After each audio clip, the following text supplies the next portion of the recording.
Un, deux, ok. Hi everyone, my name is Loic and I'm very glad to be here at CodeCamp in Santo Domingo with you. I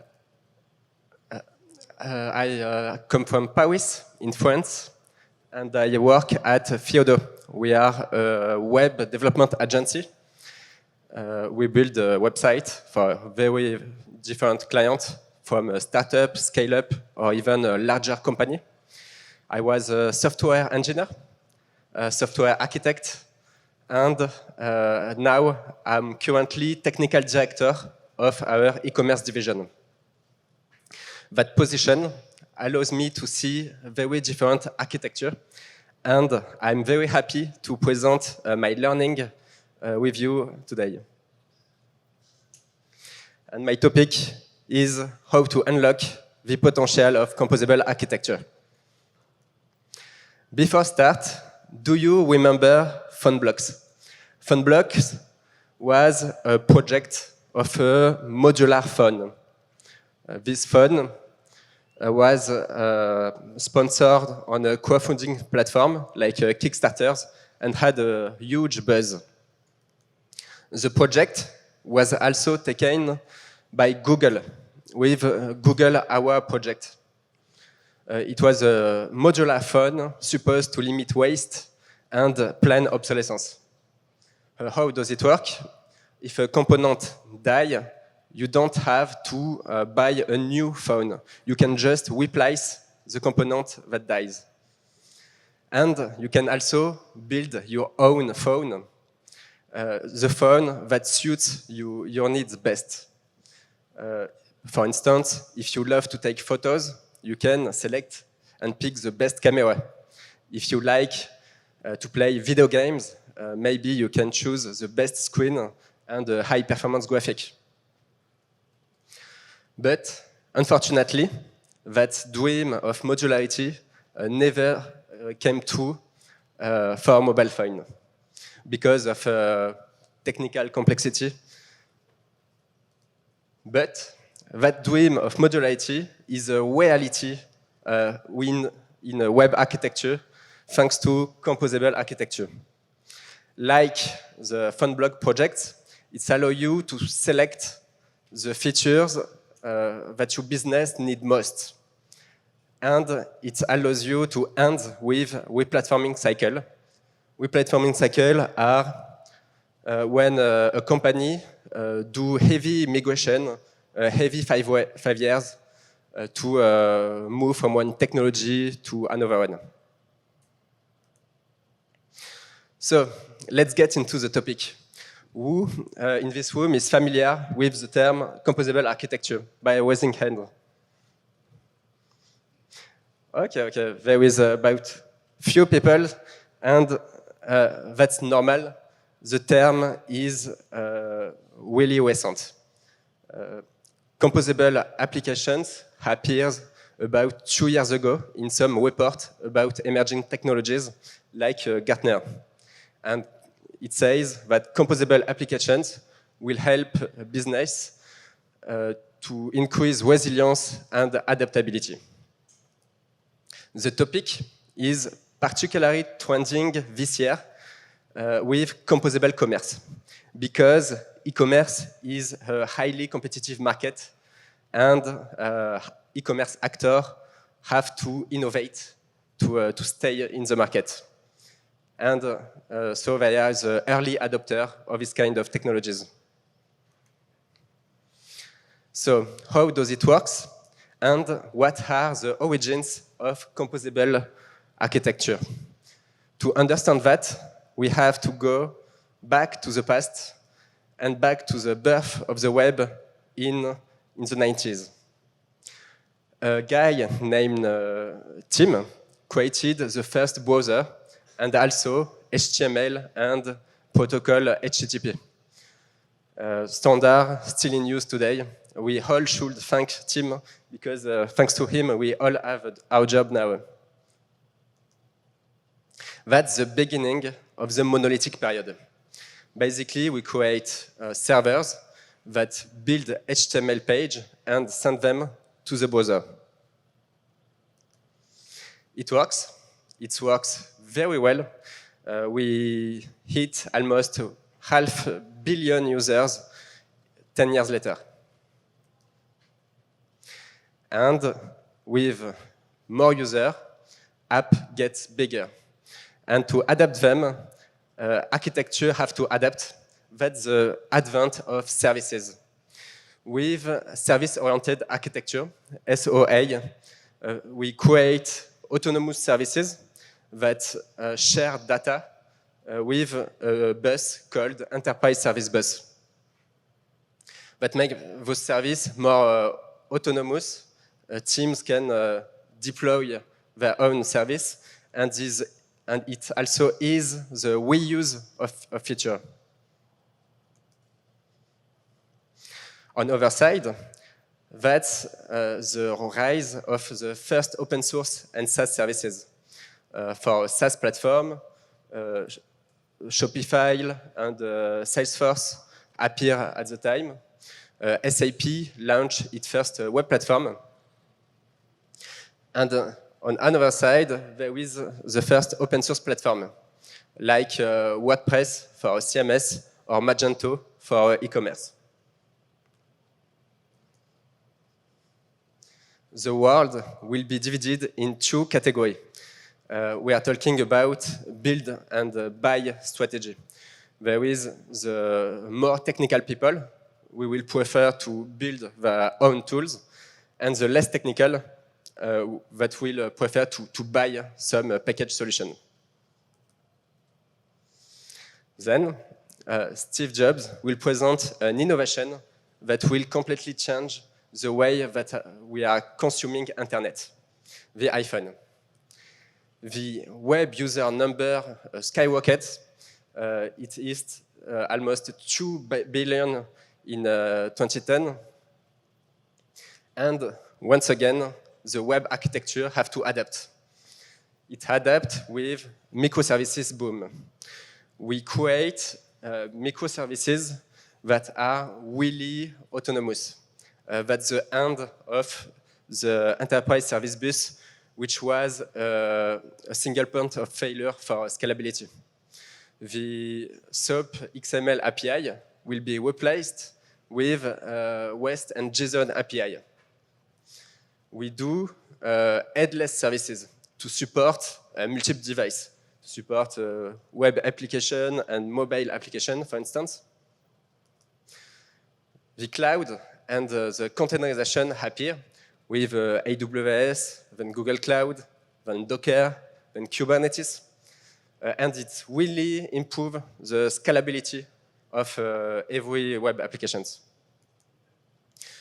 When you are using all these technologies, this kind of architecture are called MAC, for microservices, API first, cloud native, and headless. On the other side, the open source tools and the SaaS services also improved a lot.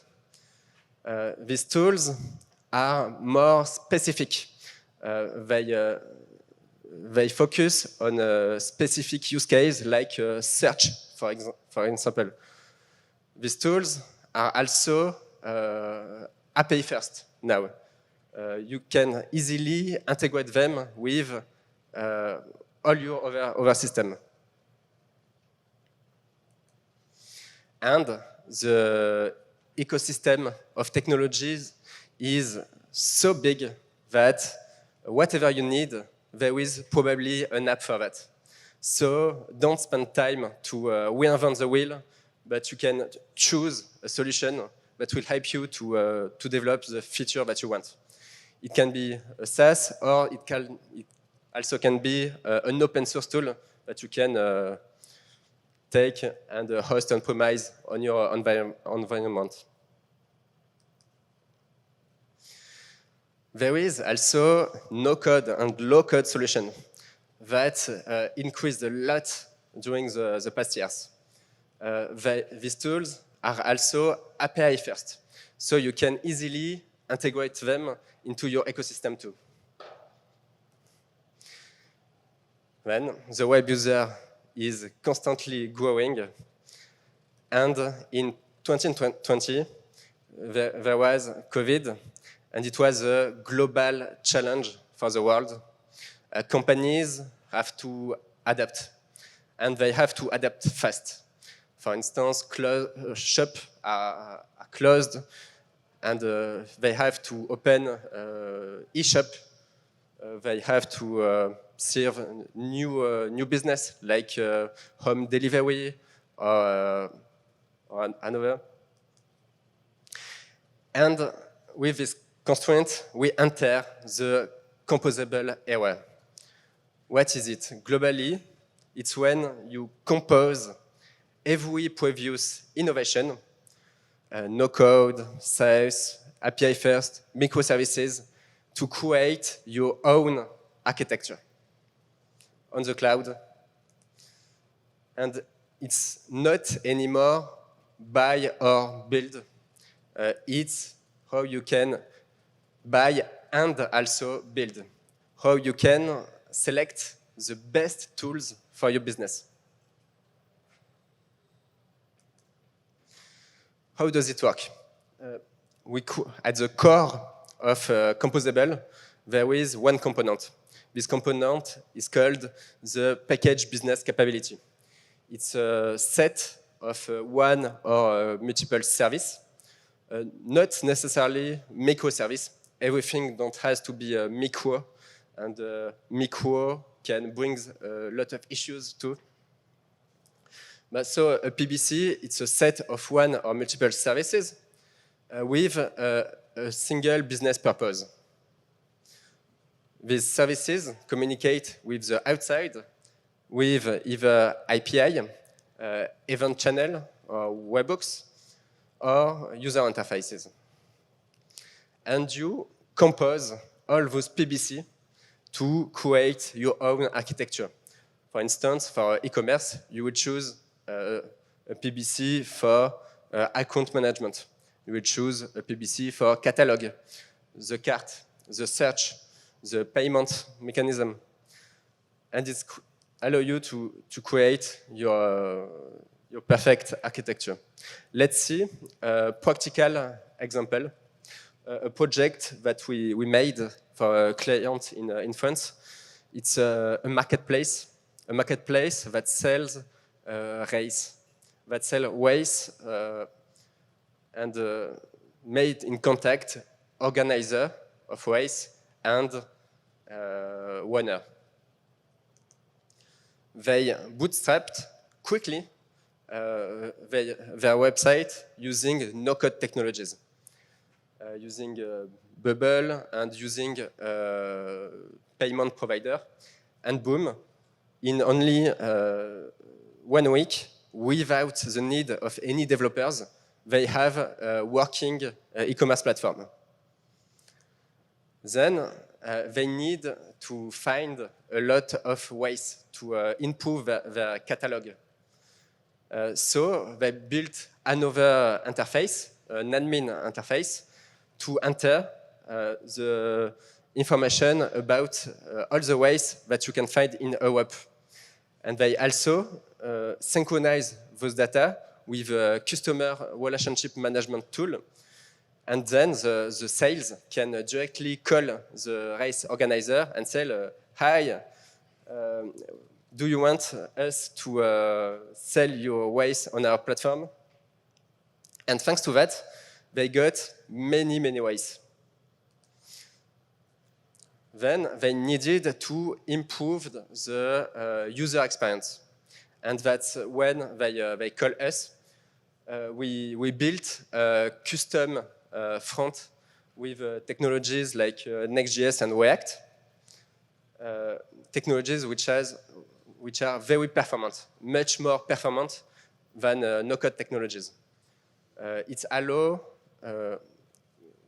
the company to create a platform that represents the identity of the brand with a very specific design. We also used a search engine in order to provide the best search for our users. And we also use an e-commerce tool to don't reinvent things like cart or prices management. But that bricks had issues. There was performance issues. There was scalability issues that we didn't see earlier, and also some downtime. So, thanks to a good composable architecture, it's not a problem. We will be able to replace the e-commerce platform within 2 weeks. And we choose another technology, and we didn't have any trouble with then. So let's review together the benefit of composable architecture. Like we saw earlier, composable architecture allows you to go faster. You can have a faster reaction to change. For instance, when we had issues with our e-commerce provider, we can easily switch and use another one. You can also have faster innovation. You can more easily add new services, new module to a composable architecture without recoding your old legacy. And you have a faster time to market because you don't spend time to reinvent things that already exist. You just pick some modules to compose your architecture. A composable architecture also helps you to build a better user experience. Those experiences are more unique, more tailor-made. It's like Legos. With Legos, you can build basically what you want, and the possibilities are endless. You can also build best-of-breed experiences. You can build experiences that are more complex, more advanced. For instance, building a search engine, it's very complex. It's better to take the best search engine on the market and directly use it. And last, you can have a better technical quality. That's basically the advantage of microservices. With microservices, you can have a better modularity, better maintenance, and better resilience. You can do graceful degradation. For instance, if your chat module is down, your whole website will not be down, and the user can still pay and buy stuff. We see an example with a startup, but it also works well for a bigger company. There is a nice talk about Lego that I encourage you to see. And they tell their story to Composable. In 2017, they made about 1 deployment per month. And when they released their bigger set at the time, the platform completely crashed when 7 orders per second. They completely migrate their architecture to a composable architecture. And in 2021, they were doing many deployments per week and also support easily more than 35 orders per second. So there is a lot of benefit, but why everybody is not doing composable? Doing composable is hard. There is some trade-off to understand. By composing, you can really create monsters. First, if you make a bad technical implementation, you can totally regress the technical quality, have bad performance or bugs. If you have bugs or bad performance, your user will not be happy. You can totally regress the user experience. And also with a bad implementation, you can add coupling between services. And you totally lost the promises of a faster time to market and faster evolution. So let's see together how we can succeed the implementation of a good composable architecture. I will share you our learning from my experience. The first and probably the harder question is how to choose the right tools for your composable architecture. And there is so many questions to ask yourself. The first one is which tool? Should I build or should I buy a tool, or should I use an open source solution, or should I develop a no-code, low-code solution? To answer that, you have to mainly look at two things. First, pay attention to the functional coverage. Do the tool, will we be able to develop everything you want with that tool? But beware of over-planning. It's sometimes better to have MVP now than a complete solution later.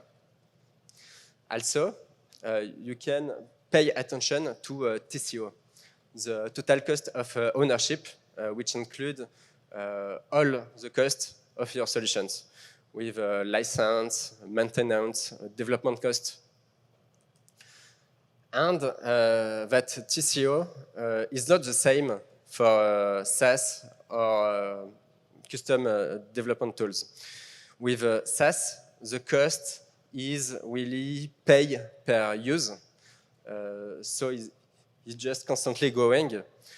And on the other side, building and develop custom is more an investment on the future. So because of that, you should prefer to buy at first and then build when you are scaling. And also because buying gives you more value faster, you should also prefer to buy at first and then build your own solution. The second question that you have to ask yourself is how the chosen solution composable. What about the composability? We absolutely want to avoid something that's the vendor locking. Because with vendor locking, you can't easily switch solution and you totally lose the promise of a good composable architecture and modularity. To find out if a solution is vendor locking, look at the APIs. Is there some event channel? Is there some webhooks that you can use to integrate with your other services? Is there some integrations, native integrations or plugins that you can add to synchronize data with other services? Another thing that you can look is, can you use the tool partially? For instance, for e-commerce tool, can you use only the catalog? Use only the payment? And if not, if you are forced to use the whole package, that's not a good composable tool. There is also the MAC Alliance, which is an organism which certifies the composability of solutions. You can look around if you want to know more about those solutions. Then you have to look about technical quality. That was our mistake on the previous project. We didn't see the bad performances and the downtime of the tool. And that's so frustrating because with a composable architecture, you are not in control of many tools. If there is issues, you can't fix it. It's to your provider to fix it, and that's very frustrating. So beware of technical quality, look closely about performance, look closely about scalability. SaaS often has weight limits. Does those weight limits are okay for your traffic? Look about stability, uptime, and also look about security. When using SaaS, you're not owner of the data, and the data can be stored anywhere. And it could be a big problem with some legislation rules in Europe, for instance. And last, think about your development team skills. I will tell you a little story. Once we built an e-commerce website. We were using JavaScript and Node.js technologies, Next and React for the front end, and GraphQL and Nest.js on the back end, with an e-commerce solution that use GraphQL and Nest.js. And it was great. We made a great website. Our client was very happy. And another day, for another client, with a very similar need, we chose to use the same stack because it works well. But it was a different team. The client had only front-end developers and junior front-end developers. And we tell ourselves, well, it will be okay. It's all JavaScript. In the front, in the back, it can be easy to switch from back to front. No. It was a big fail.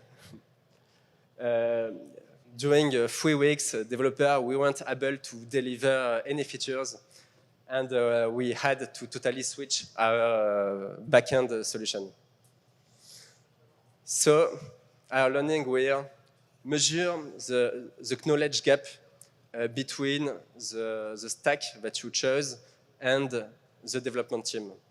And also invest in training in order to train the team if needed. And also JavaScript in the front end, it's not the same as JavaScript in the back end.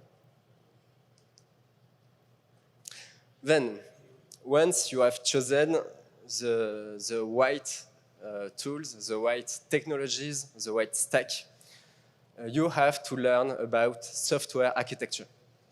Composable architecture is just the evolution of previous architecture. So principles of previous architecture are still accurate for composable architecture. I've chosen 3 books with 3 concepts that I will recommend. And let's see the first one. The first one is domain-driven design.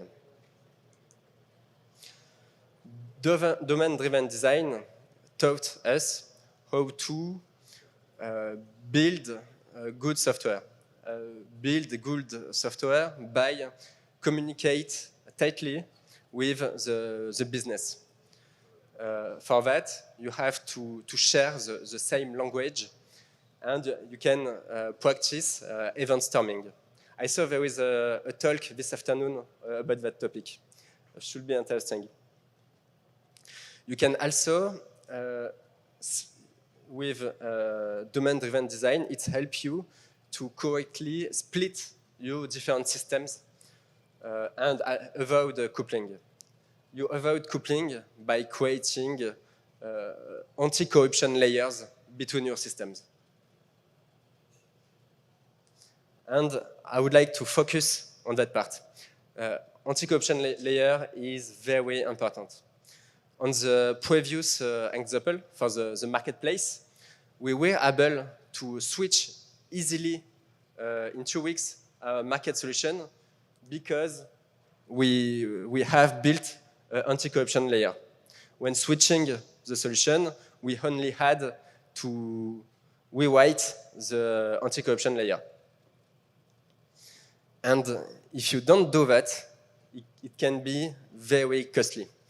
I met the CTO of a French supermarket, like La Sirena here.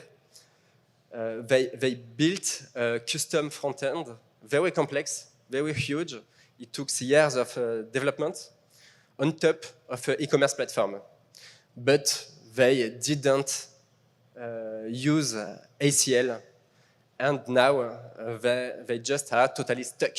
They can't switch the e-commerce platform, and they are forced to rewrite all their custom front end if they want to switch.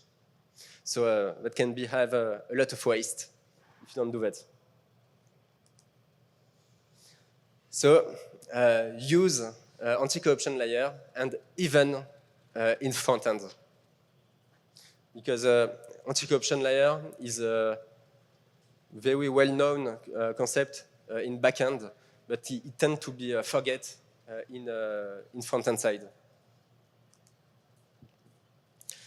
Another great book is Building Microservices from Sam Newman. That book taught us about how to deploy autonomous microservices. It also taught us how to communicate between each services by using API or event channel. And it also taught us about error handling. And error handling can be really tricky with distributed system. When you have a bug and you have to find the cause of the bug, you have to look into each services, and sometimes the bug appears in one services, but because of another one, and that's really hard to debug. So my advice will be to use, at first, a unified monitoring system. You have to gather all your logs and send them to a unified monitoring system. Then you should also implement distributed request tracing. It's when the first call received a call, you create a unique ID that you send in all other services. And it will help to have the stack trace of every microservices. But sometimes, and with composable architecture, you are not in control of services. If you are using SaaS, for instance. So you can't monitor those SaaS directly. But you can monitor those SaaS by monitoring all the external API calls that you made, and that also a great learning in order to monitor the health of your distributed system.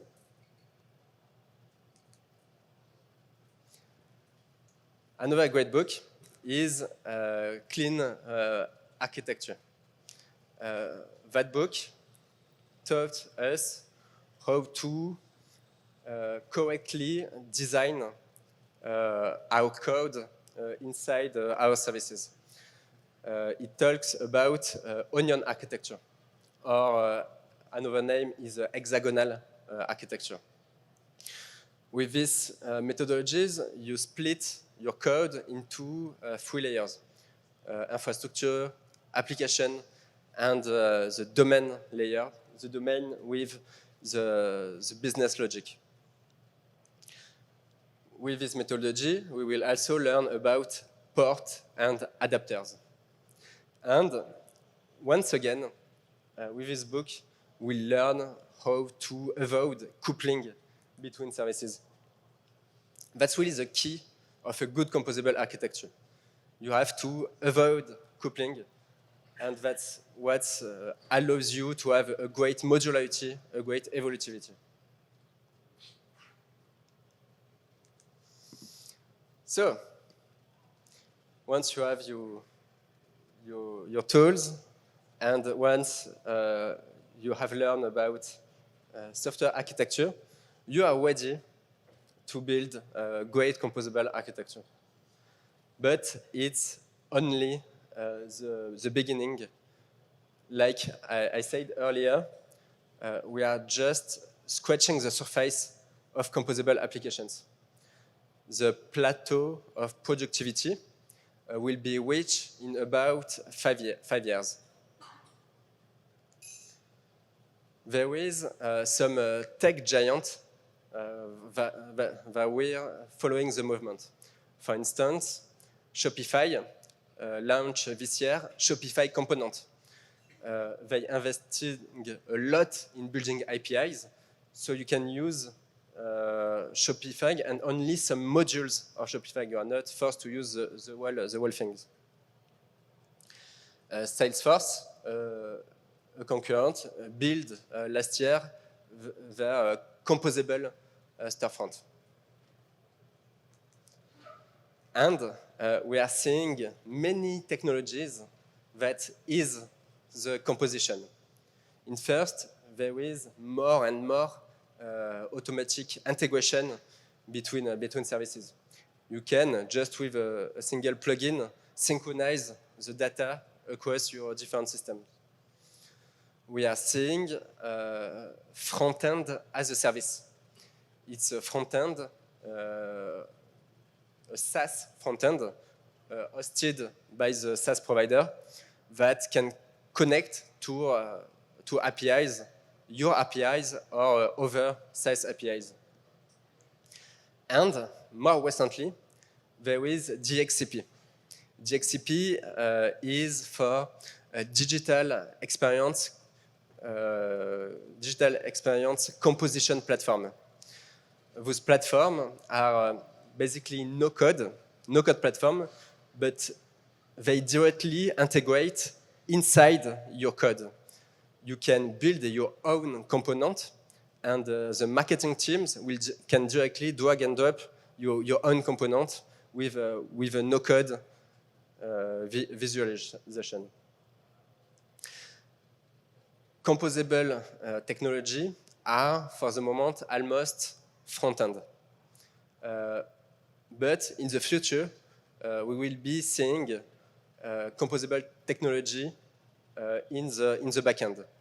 Maybe we will synchronize all our data simply by doing some few clicks and drag and drops, and you will have your database synchronized. So let's conclude. Web architectures evolved. Composable is basically the evolution of microservices architecture, using other innovation like no code, low code, new SaaS, and open source tools. The composable will bring many benefits. The main one are resilience against a changing environment. You can innovate faster and have a faster time to market. It also helps you to build a better user experience, like we have seen, more unique and best of the breed. But it can be hard, so you have to have a good knowledge on the ecosystem market, what are the solutions that you can use, but also a good knowledge about software architecture. And it's only the beginning.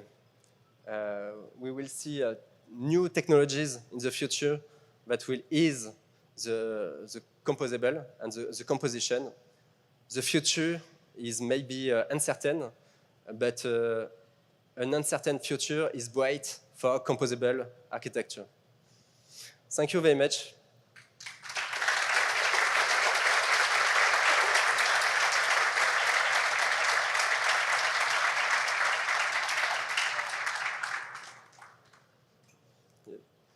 can switch to a Q&A if you have some questions.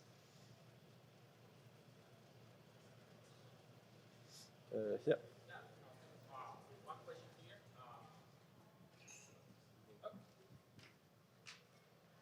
Thank you, man.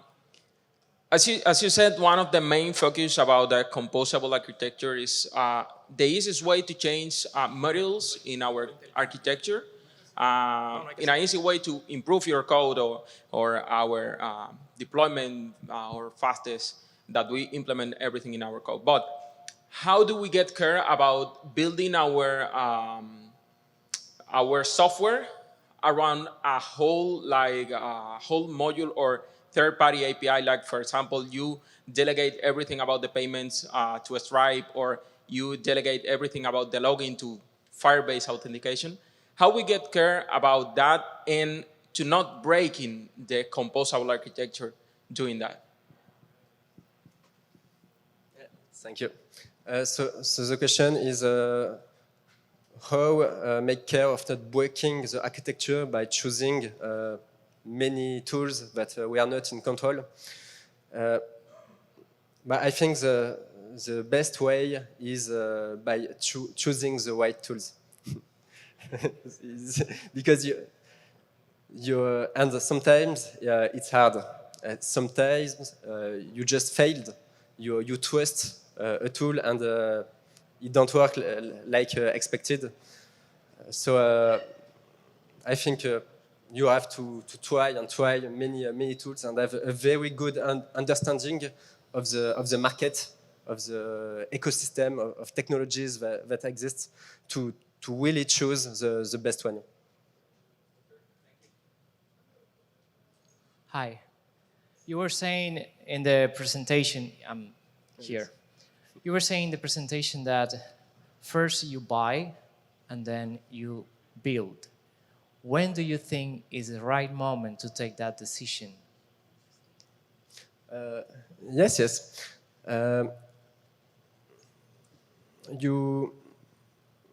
But you really have to look at two things: the cost at first, and sometimes even at the beginning, it's better to build because the TCO, the total cost of ownership, is lower when you are building, because maybe you will directly have a lot of traffic.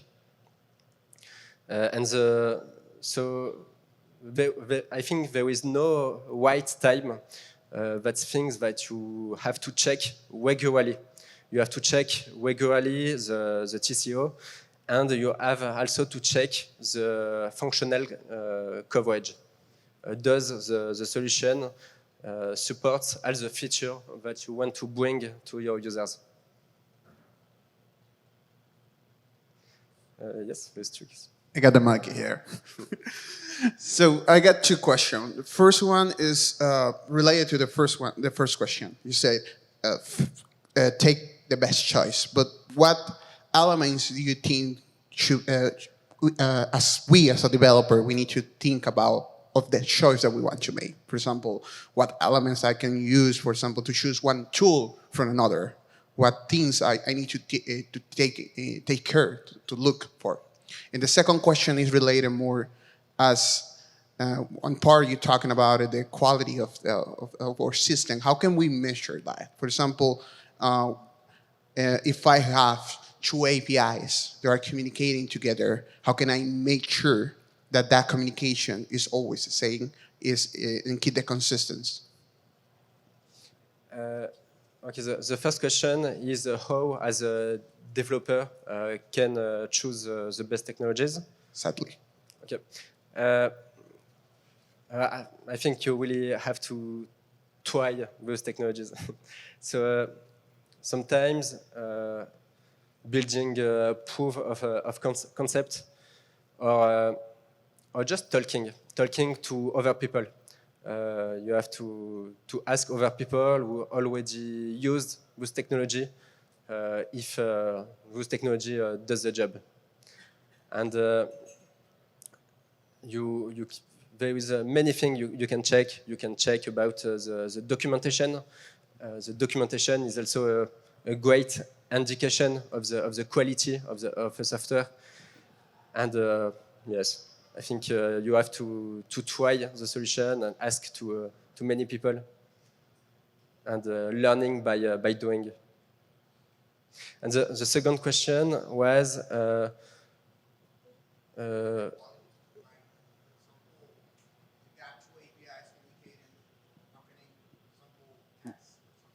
yes. How to make, so you have two APIs communicating, and you want to make evolved one, how to keep the consistency? Okay, but you have to use software patterns like adapter or facade patterns that were software engineering patterns known. You also can build bridges. Bridges helps you to bridge between two applications and keep the consistency of data. There is also some other pattern using event-driven architecture can also help you to keep a consistent data across your platform. Yes. There is another question. So this is going to be the last question. Okay? So, what is the best way to have a competitive advantage? You say that more people will be able to construct things with the composable architecture. So, is it the team, maybe the execution? Is it being strict with the ACL, for example? What is how do you gain a competitive advantage? Sorry, I didn't understood the questions. Can you repeat? Yeah. So. It's now easier, you can use no code, and so there will be more competition. So how do you find that it's the best way to keep a competitive advantage? How are you better than, how do you compete in the market with the composable architecture? How do you do it better? So the question is, how do we compete with the market using composable architecture? Yes. The composable architecture helps you to compete against the market because your business will be able to deliver faster. So you could innovate faster and propose new services to your user faster. And that's what really helps you to compete against the market with composable architecture. Okay. So thank you, everyone. Have a good day at CodeCamp.